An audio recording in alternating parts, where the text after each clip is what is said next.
vendors list or the average prices of goods in the market. Is that a requirement in the GPA Act? But it's good practice. You can do that. When we first came into office, that's one of the things we discussed as potentially doing, because there was a lot of briefcase vendors. All they do is they will go to a furniture store, create their own invoice, put their margin on top of the furniture stores, and then come and sell to the council. Whereas the council could have gone directly to that furniture store and save some money. So it's good practice for a procuring organization. It was once mentioned by the accounts committee to get an idea of prices in the market. So where you have expressed regulation with respect to market research, and it is very clear as to what every organization should do that involves in public procurement, that you have a procurement plan which would be informed by the activities of council in the ensuing year, and then you engage in a market research to know the market prices, so that this has to be done before procurement even takes place. Now, that is a requirement. That is a mandatory requirement by GPA regulations and act. That market research has to be done, so that when you're buying a bottle of water, you know exactly what the market price is, and you have it documented. Right. Now, if the organization now resorts to practice, that would defeat the requirements of GPA Act and regulations in relation to market research. No, I said the preemptive one is good practice. But when contracts committee sits and they're deciding on procuring an item, they should investigate what is the going rate, and the best way is through a competitive tender, and they can do research, like you said, market research. The idea is there's no preemptive research provided for by the Act. Well, not that I'm aware of, by the Act or the regulation. So it must have been provided by the Act to say that this is what you do, these are the things you should do. So the preemptive can be a good practice. I don't doubt it. I don't know what it means, to be honest, and even as you say it. But the research, market research that is provided for is what is to be complied with by procurement organizations. Understand that? So do you know whether market research was done in accordance with the Procurement Act and regulation? In regard to the trucks? Yes. Yeah, I believe they found the best price at the time, given what we were looking at, because we are looking at pre-financing. We are looking at a certain size of truck. So they presented the best price to the council. Yes, but do we have evidence of market research? I think the public tender is evidence of that. No, it's different. Public tender is you have now started procurement. Yes, but if you advertise and say, I want a pencil, everybody willing and able to provide this pencil come forward. People who come forward, that is your market research. And then you can go further to scrutinize and say, okay, but what is the going rate on the internet, or what is, and you ask around and you get a good idea and you make a procurement decision. Sometimes, for me, if I was able to change law, I would say government should buy direct from abroad if they have the money. But in this case, we did not have the money. Why would you do that? Well, if you don't want to support local businesses? No, I want to support local businesses. But like I said, well, we can go into policy debates and my vision for the Gambia, but I don't think that is going to be necessary. But I believe that when you tender, all the local players come forward, and then you can negotiate to get the best value for money. Okay, so we'll just proceed from that. Yeah. So, but that would not be. Sorry, yes. I don't think Mayor Bensouda, that answers the question, because the tendering is, you are putting the you are requesting for certain product, which you have a prior knowledge of what it is, the quality, the specifications, and everything, including cost.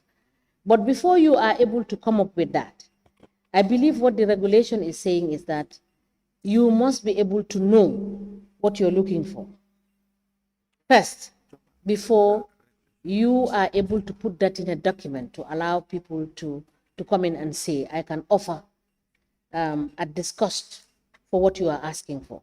So if you don't know what you're looking for, and you have not had the opportunity to verify, you understand, those cost elements, do you think you can reliably rely on the tender documents that you have? Okay, so I think lead counsel is asking about market research for prices. What you're referring to is product specification. So No, the, what I mean is if you have a tender document, it gives you all the information. If you ask for a tender, I believe you have a document that is asking for specifics, including cost and specifications, right? But you, as the procuring organization, you must first understand what you're looking for. And you must also know what you're looking for. And you must also know your budget. And that is why the regulation is saying you must conduct your survey, your market survey, to know exactly what you're looking for and at what competitive price you would be looking at when you receive these tender documents. so I think in this case, the contracts committee had the internal expertise to build the procurement documents with the specifications Yes. and the idea of what product they were looking for and an idea of what price they were looking for. So in this instant, were you aware that the procurement committee had an informed research about what the pricing is? Yes, because they do present to council in a very specific manner.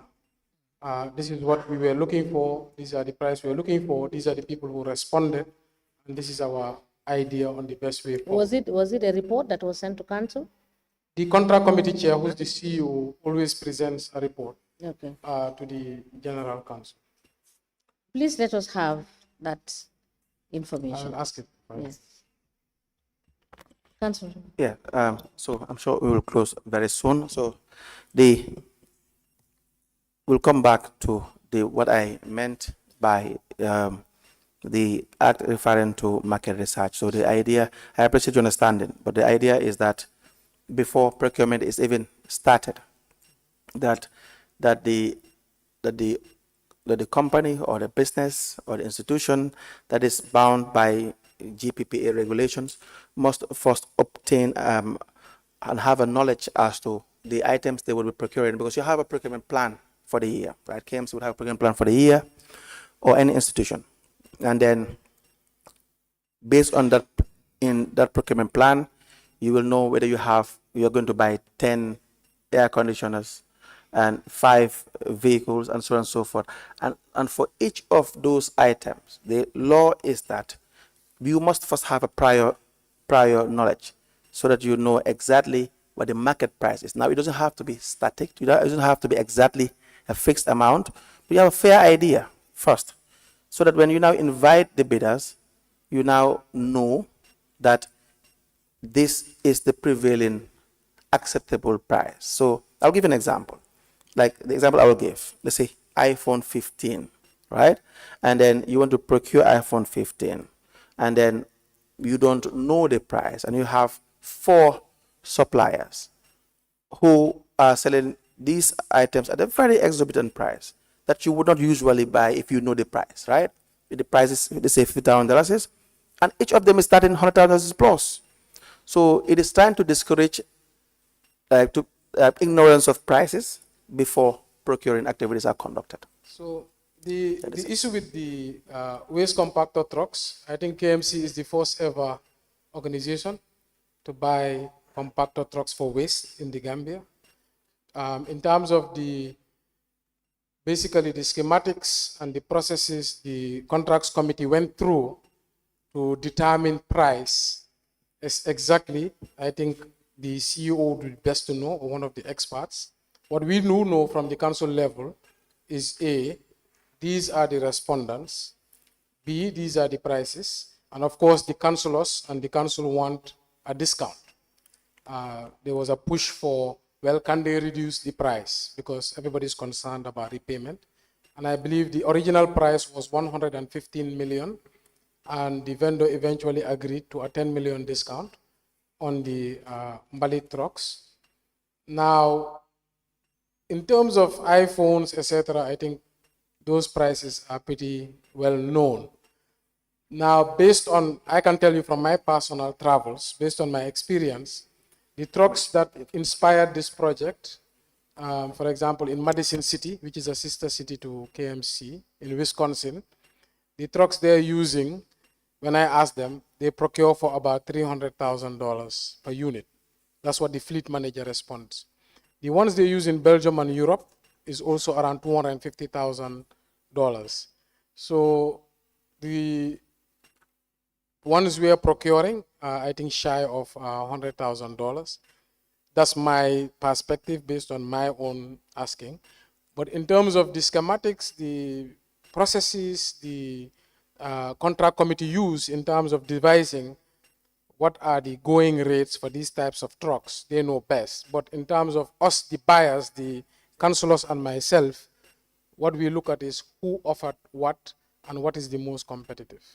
So an example is what we found in the contract committee meeting minutes of the 21st of November 2019 that I had read earlier with respect to the 8 additional skip truck buckets or bins that were procured, right? And so that when you read 5.2, it talks about the prices when Espas Motors wanted to sell at the price of $450,000, which would total 3.6 million for what was to be procured. And then they are saying they know the market price is $250,000. Now they have a bargaining chip. Now they know that what Espas is asking is significantly higher than what obtains in the market. So you are the reason for market survey is what you are doing in effect is having value for money. Value for money. So when they said this, even though it was already done, KMC went ahead and procured these trucks from Espas Motors, but then you would have done it at a higher price because according to the minutes, the market price is $250,000. It's significantly less. So that's what an evidence of market survey is. So the minutes are not referring to the trucks, they're referring to the skip buckets. Yes, yes. And I wouldn't call the local welders price the market survey. I think the local welder is saying what they can make locally Yes. versus the standard imported skip bucket. Now, as you've brought to my attention, this was not brought through the right procurement process, or we would have probed further. But from my experience after the fact, the Ibotown Badala skip bucket that was made by a local welder, he couldn't make it to specification, so it was a waste of 250,000, and the truck could not lift it. What we've known in procurement throughout my time in KMC, cheapest does not mean better, it just means cheapest. Yes. It could be low quality, it could be not up to standard, could be not the specs you're looking for, but it should go through a process to test whether the price is because of the quality or the price is truly just cheaper. So in the case of the trucks, the open tender is done. I believe from my recollection, there was 2 bidders. There was TK Motors and Espas. But I believe the edge that Espas had was not because of price.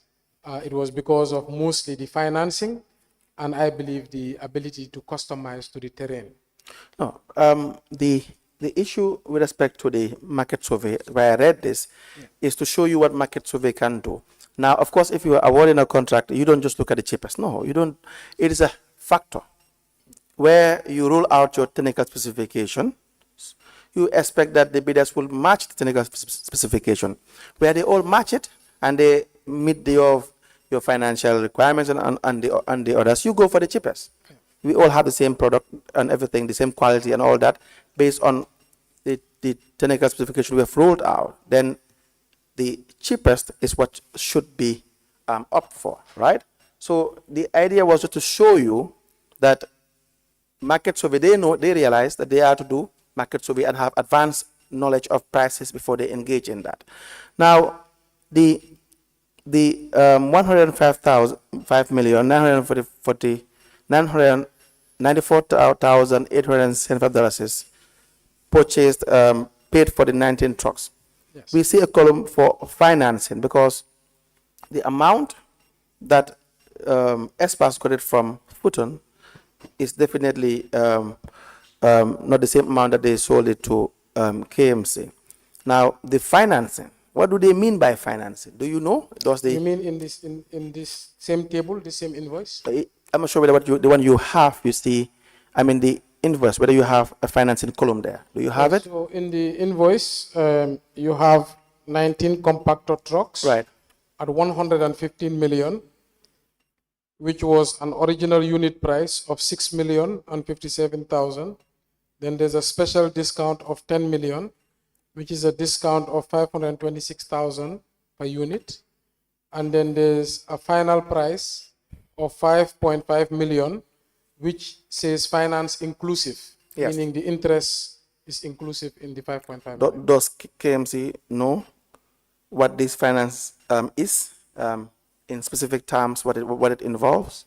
The CEO should have documents that should show it. I will ask him. There should be documents that show this is the column, Right. and this is your financing cost. This is the unit cost without your financing. Right. That should be very clear. Clear, yes. Yes. Okay, so we will wait for that as well, because what we see is, as far as we're concerned, I think we have told this to Jim Gay, that it appears that what they will be charging for financing will probably be too much, and had the procured organization engaged in market survey, they probably would not have agreed to one or two or three issues in relation to the financing and the price. So we don't see the contract clearly outlining the financing, the amount that is involved, so that KMC will have information about this. Don't quote me on it, but I believe what I saw at the time Right. was the trucks without the financing was 4.9 million. Okay. So meaning the financing over the 3 years was around 500,000. Right. The issue with like you said, can you shop around for financing? I don't think that was flexible in the tendering. What the tendering was saying was pre-financed trucks. So it's a tight sale. The vendor should provide the financing. So what KMC will look at is the joint final price and not segregated. Exactly. So we'll wait for the information that you want to, that you may provide. Now, did you guys discuss about the insurance of the vehicles? Who pays what? And another issue that was discussed is the customization of the vehicles. Do we know what was to be customized and how? So, of course, when you buy on pre-finance, meaning now the vehicles are not yours, there's the risk of accident. Right. So in insurance practice, with banking or financing of vehicles, they have to be fully insured under comprehensive cover. So the administration decides that. On the issue of the customization, the council was very particular about our terrain. We know 95% of Gambia is without roads, and KMC is no exception. But our roads, I would say KMC roads are very interesting. They have a lot of rocks because of the erosion. And of course, there was an issue with our dump site. Our dump site is the biggest dump site in the country and has a lot of metals. So can these trucks climb on the waste piles, and will the tires be able to withstand sharp ordnance in the dump site? So I think these were all concerns. There was also concerns in terms of capacity. We have 35,000 households. Will these trucks be able to handle wards? So that's another concern. So durability, quality, capacity, the size of the trucks, all of these things. So these are all happening as we go, as councillors raise concerns. Right. So the wisdom was we need not standard trucks that would operate in the source country, because those countries are very different. They are well paved, more organized, wider streets. They have landfills, we don't. So how do we make sure these can withstand the terrain of our municipality? So was that done? The customization? I believe after I believe at some point, the vendor brought in experts from the manufacturer Okay. to do a study of the terrain. And I believe they paid for the finance director and I believe the deputy mayor to travel to China Right. to visit their premises and to hold further discussions. Right. But do we know whether it was finally done? Whether they traveled? No, whether the customization of the vehicles was Yes, done? it was done because they came down before the vehicles were manufactured. So these vehicles were manufactured from scratch. Okay. As per the. So do we have any document to show that this is the usual specs for the vehicle and all that, and then this is what is changed to meet the customizing? Because they can just say it on paper, but you wouldn't have it. I will ask the CEO. What I remember, they came on the ground. Yes. And they went with the councillors on the ground. Right. And the dump site. Yes, because we tried to find out, but we did not see evidence of customizing these vehicles. Yes, because even these trucks, they have what they call, I don't know the technical name, it's like a shovel at the back. Right. So that was a customization because the saying was that we don't have bins at the time. So how do you lift these heavy waste into the back of the trucks? It would hurt the laborers. So they customized and added a shovel at the back. So they will roll the waste on it and they will pick it from the floor and tip it into the back. So the customization I can verify was done, but the documentation as to how it was customized, that I will have to ask the CEO. Yes, thank you. Let me just ask on the same issue, on the customization. You have said that the vendor made arrangements for the company to come in to look at the terrain. The manufacturer. And having realized that they have seen, the narrowness, because you've explained it, Yes. the narrowness of the streets, on accessibility, you understand, and the difficulty, you understand, in getting to certain areas. But what KMC did realize at the end of the day was the issue of the high consumption of fuel with respect to these trucks. And was this thing not looked into when the team came? Because when you did your KPIs, based on the documents, that is Exhibit 014, the bundle of documents that we admitted, realized that it's one of the highest in terms of cost element, which made the project very difficult to attain its objective. So the issue of the fuel was not because of the engine. We ascertained it was because of theft and siphoning of the council's fuel and the manner in which they were issuing coupons.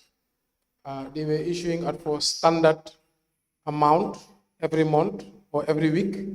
They did not check whether the truck was parked, whether the driver attended. They would give the same amount of coupons. So there was no retirement. So eventually what we did was we started putting sensors. We did two things. We welded the tank so they cannot siphon the fuel. We also put fuel sensors in the fuel. Now we have a screen that shows how much fuel is being consumed. Yes, but let me just interrupt. Sorry to interrupt here. But in one of the meeting minutes, what it did indicate, it actually said something like that. But one of the reasons that they highlighted was the fact that the terrain wasn't good because there's a lot of traffic jam. There is a lot of, you understand, the capacity of the drivers in the way they control the braking and all the stuff of the trucks. That is what makes the trucks consume a lot of fuel. So there was, it's in the meeting minutes. Yes, I know exactly because yes. What happened when we come to the council, there's a lot of debates.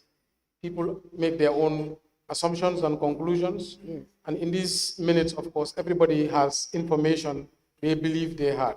So when we had the KETP project, we said we cannot base our decision based on rumors or this is what I think or this is what I was told. So that's why we created sensors. Now we have sensors to know how fast the driver is going, how much time they spend in traffic, what speed they're driving at, what level the fuel is at. We have that now. Now everything is on screen.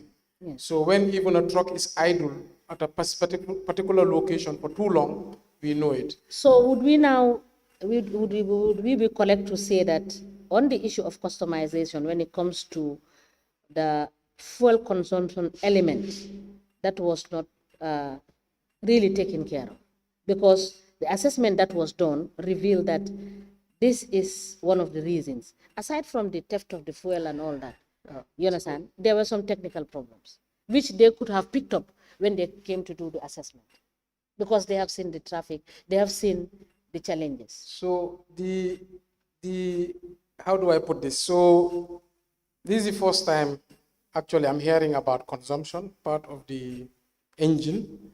What we've heard from both the experts and the people working with the trucks is the issue of poor management of the fuel, the issue of young drivers who were speeding as opposed to older drivers who drive more calmly.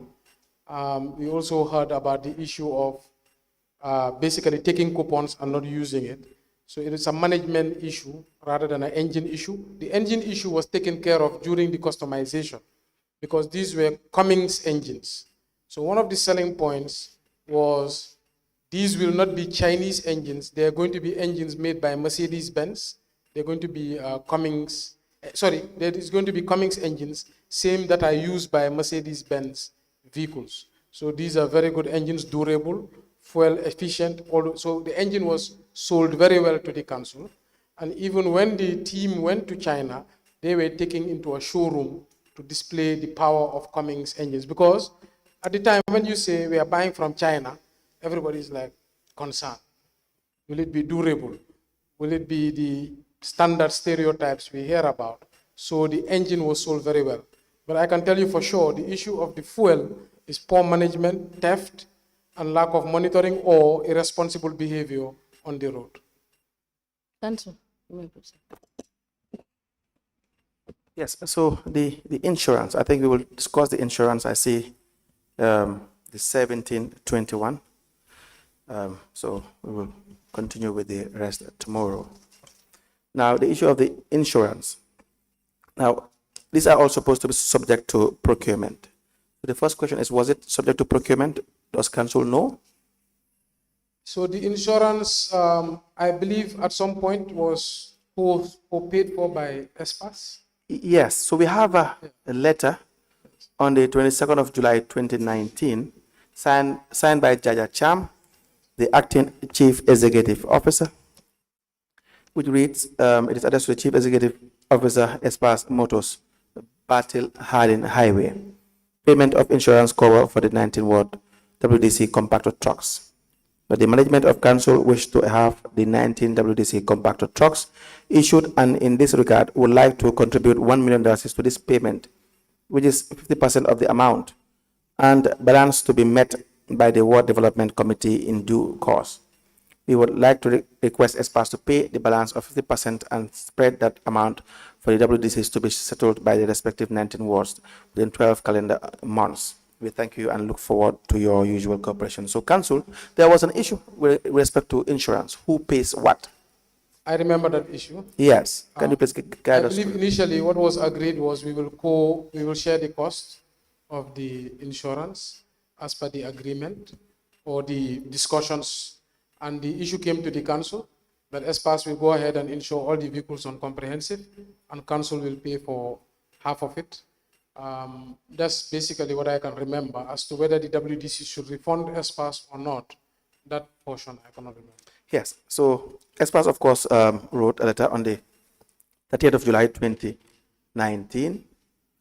It reads, as per attached KMC reference letter dated the 22nd of July 2019, requesting ESPAS Motors to partly finance the WDC compactor truck insurance after an initial contribution of $1 million from KMC. please proceed upon receipt of KMC $1 million to settle the balance of $929,805.76 and as part financing to be settled by KMC WDC awards over a period of 1 year. Now, see, why was all this not factored in the agreement? Do we know? Well, I think those issues were not thought of by the contracts committee.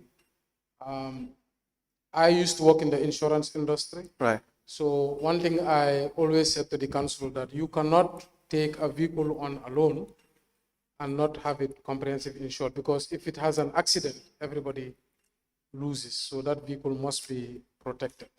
I think these discussions came in the subsequent council meetings. Like Yes. I said, I was learning on the job. Right. This was a new experience for all of us. Yes. But now, as to how the sharing was done with ESPAS, that is Right. what I cannot determine exactly. That was why I said that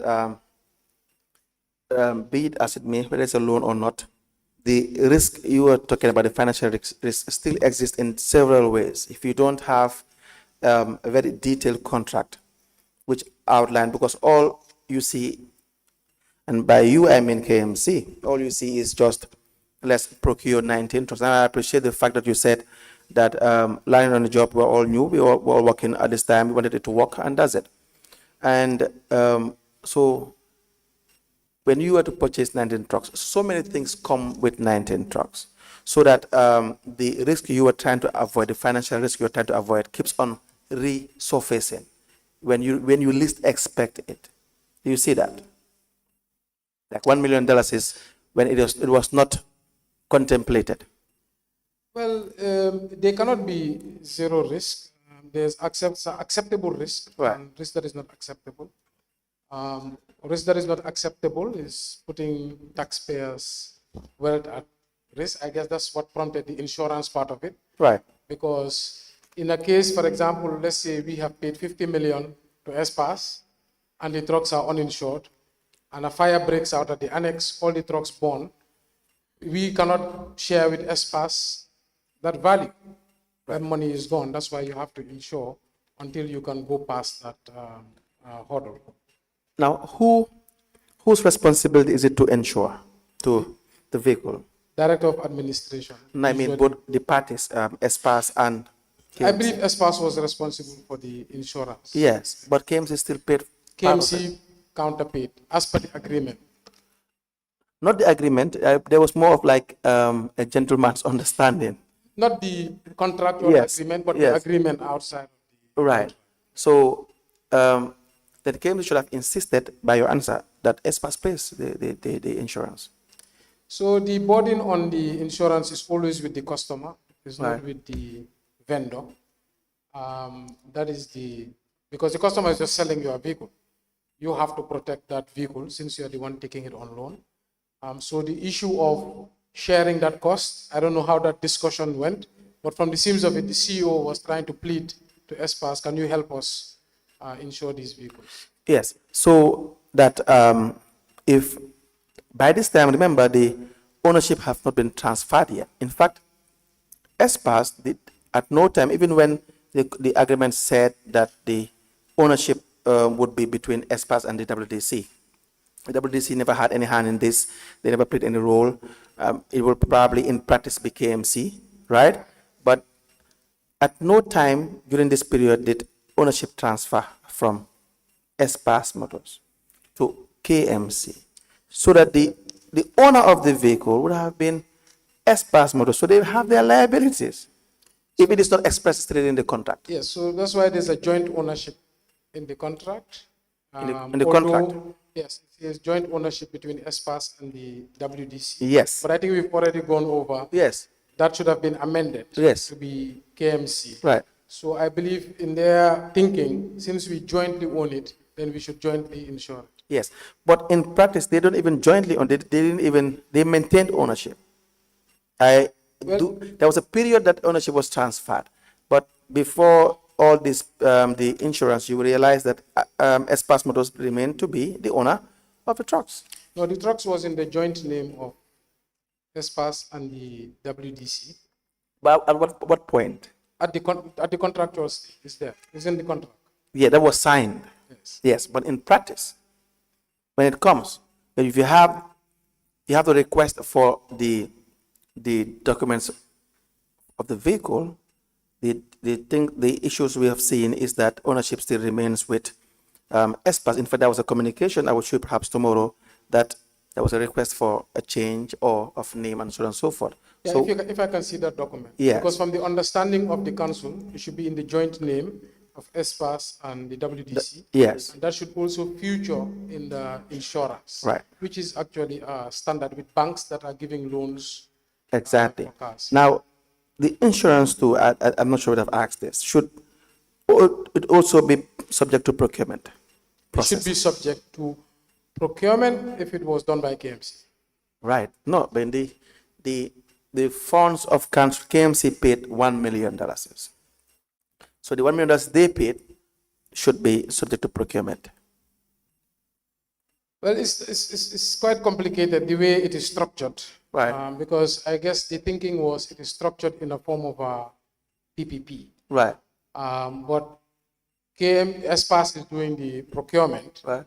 But like I said, this is tricky ground. Right. So in hindsight, a lot of things could have been Right. streamlined better. Right. But just to clear this, so when KMC wrote through Jaya Cham that they would be paying $1 million